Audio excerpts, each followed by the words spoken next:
I think what we've noticed in the past 2 weeks since Trump became president is this exacerbation of the fact of people not knowing when to walk away from an argument, trying to find common ground rather than trying to, my side's better than your side. And the real test in this current political environment that we're in is that we've got someone who's leading the free world, so to speak, who would not know how to walk away from an argument. That's right. And in fact, I think that's a really good point. He thrives in completely combative dialogues. So that's how he gets stuff done. That's how he appears to get stuff done. Yeah. Personally, I'm not so sure he's actually doing very much at all, despite the fact that people around the world are, up in arms about what he's doing. I actually don't think he's doing very much at all. I think he's being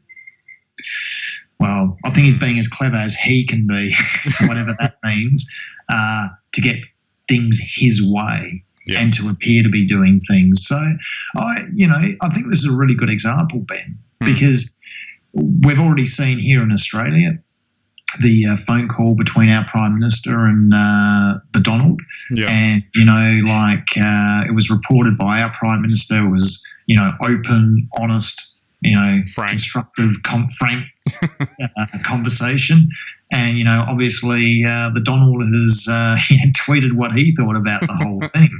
And that, has sent everyone into a frenzy over here. Yeah. It's all speculative. And I'm a bit concerned because in this post-truth fake news era, I think we, through social media, are actually perpetrating a lot of the fake news. Okay, he's done something. You may or may not agree with what he's done. He may or may not have done the right thing. But I don't think, there's this concocted outpouring of, hatred for Trump, which I'm really concerned about, because I completely understand if people don't like him. I think there are a lot of good reasons that some people could say they don't like him. Well, it's like it's the fact that you take this inability to find agreement and always argue my side's better than your side, and then social media amplifies that by creating echo chambers for people to sit themselves in, and then there's nowhere to go. Like I could sit here and watch late night comedians make fun of Trump 24/7, and I'd be happy because they're talking what I think potentially is correct.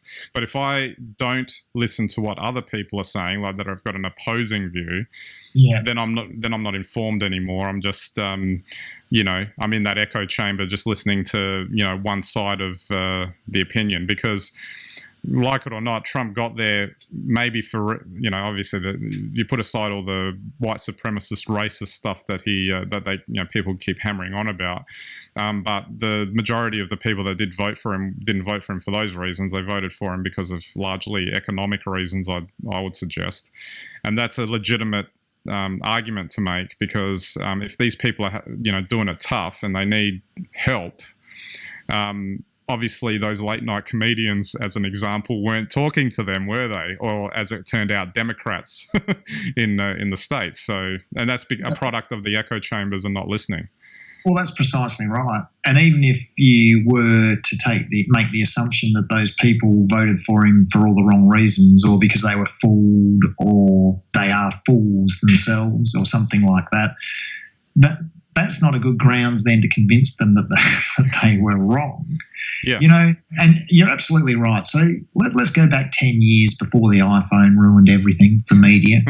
And, there wasn't that echo chamber in the old days. And, if you were upset, maybe you'd have a rally, maybe, but it would pass. Yeah. I think you've hit the nail on the head there. Now we just, I'm so upset with what's happened. I'm so upset with that guy. I'm so upset my side's lost.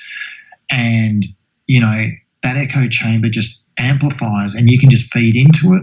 You get more back. You only get more riled up, and you keep going, I hate this guy. I hate this guy.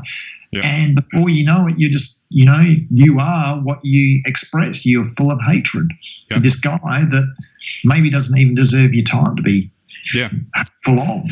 Yeah. And that's when to walk away from an argument. Once it starts to consume you and all you can think about is how terrible this guy is, I think the concern, unfortunately, is that it would appear to be extremely difficult for people now, to get themselves out of their echo chambers, which is, I think, a disturbing thing. Whether it's the right or the left, I'm finding them equally irritating, if for lack of a better word, because you can tell that neither side is attempting to listen to what the other side has to say, and the foundation of politics or any good partnership with anyone, it can be between two people, two countries, whatever it is, or between a group of politicians, that are supposedly on two different sides. Doesn't matter. The whole point is that you need to find common ground somewhere to make stuff happen and have a positive outcome where maybe you don't get everything you want, but the two of you together get most of what you want or some of what you want, rather than just bitching about the fact that you just can't get 100% of what you want. Well, that's it. I think that's the most concerning thing I've seen, is that everyone thinks there's a right and a wrong, and I don't think we're dealing in areas where there's a right or a wrong. I think there's and that echo chamber just builds up, and I guess maybe it's a good time to invest in online mindfulness courses for people who want to take a break from it all. Either that or buy a log cabin somewhere so you don't have to hear any of it. Or maybe arguing courses, how to win any argument. I don't know. There'll be a circuit breaker at some. There'll be a circuit breaker at some point, I would hope, that will help with this. But who knows?